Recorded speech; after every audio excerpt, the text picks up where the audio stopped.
జీఎస్టీకి నిరసనగా తమిళనాట థియేటర్ల యాజమాన్యాలు నిరవధిక బంద్ పాటిస్తున్నారు.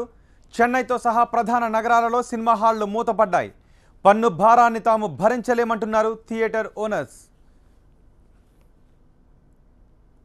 ప్రాంతీయ చిత్రాలకు జీఎస్టీ నుంచి మినహాయింపునివ్వాలని theatre owners and distributors association demand చేస్తోంది.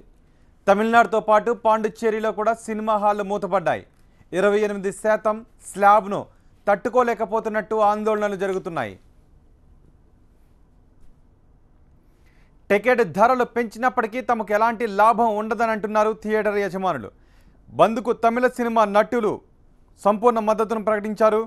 కేంద్రం తన నిర్ణయాన్ని వెంటనే వెనక్కు తీసుకోవాలని నటుడు విశాల్ డిమాండ్ చేశాడు.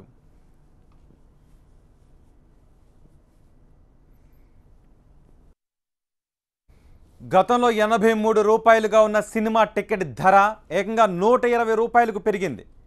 సీఎం పళనిస్వామి చొరవ తీసుకొని కేంద్రంపై ఒత్తిడి తేవాలని అందరూ డిమాండ్ చేస్తున్నారు. జీఎస్టీకి నిరసనగా తమిళనాడు వస్త్ర వ్యాపారులు కూడా భారీ ఆందోళన చేస్తున్నారు. సినిమా రంగం నుంచి రాష్ట్రానికి చాలా ఆదాయం వస్తోందని, ఈ రంగాన్ని కాపాడాల్సిన బాధ్యత ప్రభుత్వాలపై ఉందన్నారు విశాల్.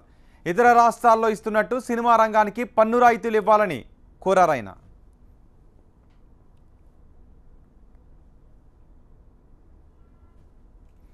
జీఎస్టీకి వ్యతిరేకంగా సినీ పరిశ్రమ చేస్తున్న ఈ ఆందోళనపై మరింత సమాచారం మా ప్రతినిధి మురళి అందిస్తారు. మురళి,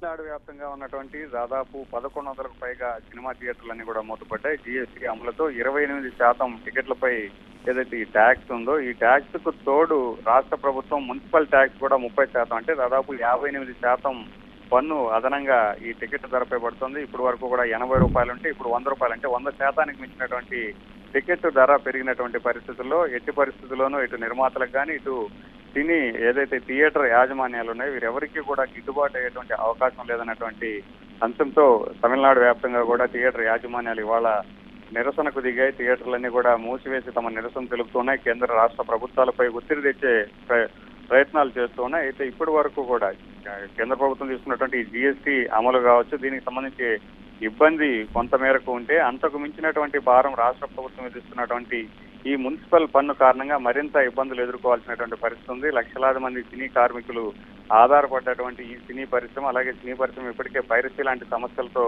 ఎదురవుతున్నటువంటి పరిస్థితిలో ఎట్టి పరిస్థితుల్లోనూ ఇంత మేర పన్ను మేము చెల్లించలేమనేటువంటి డిమాండ్తో వీరంతా కూడా నిరసన తెలుపుతున్నారు. అయితే మరీ ముఖ్యంగా ఏదైతే ఇతర రాష్ట్రాల్లో సినీ పరిశ్రమకు రాష్ట్ర ప్రభుత్వాలు రాయితీ ఇస్తున్నాయో ఆ రాయితీలు అనేటివి లేకుండా మరింత భారాన్ని పెంచడంపై తమిళనాడు ప్రభుత్వంపై ఒత్తిడి తెస్తున్నారు. కేంద్ర ప్రభుత్వంపై ఒత్తిడి పెంచి జీఎస్టీలో కూడా కొంత రాయితీ ఇప్పించాలి, అలాగే రాష్ట్ర ప్రభుత్వం విధించినటువంటి ఈ మున్సిపల్ పన్నును కూడా రద్దు చేయాలన్నటువంటి డిమాండ్ ను నిర్మాతలందరూ కూడా తెరపై తీసుకొస్తే సినీ నటుడు అలాగే నిర్మాతల మండలి అధ్యక్షుడు విశాల్ కూడా రాష్ట్ర కేంద్ర ప్రభుత్వాలను కూడా విజ్ఞప్తి చేస్తున్నటువంటి పరిస్థితి ఉంది. ఇప్పటి వరకు కూడా ఏదైతే ఈ థియేటర్ యాజమాన్యాలు తీసుకున్నటువంటి నిర్ణయంతో ఇటీవల విడుదలైనటువంటి కొన్ని పెద్ద సినిమాలు కూడా అవి పూర్తిగా కూడా నష్టపోయేటువంటి అవకాశం ఉంది. కాబట్టి ఈ రెండు ప్రభుత్వాలు కూడా దీనిపై వెంటనే ఒక నిర్ణయం తీసుకొని సినీ పరిశ్రమను ఆదుకోవాలని విజ్ఞప్తి చేస్తున్నటువంటి పరిస్థితి.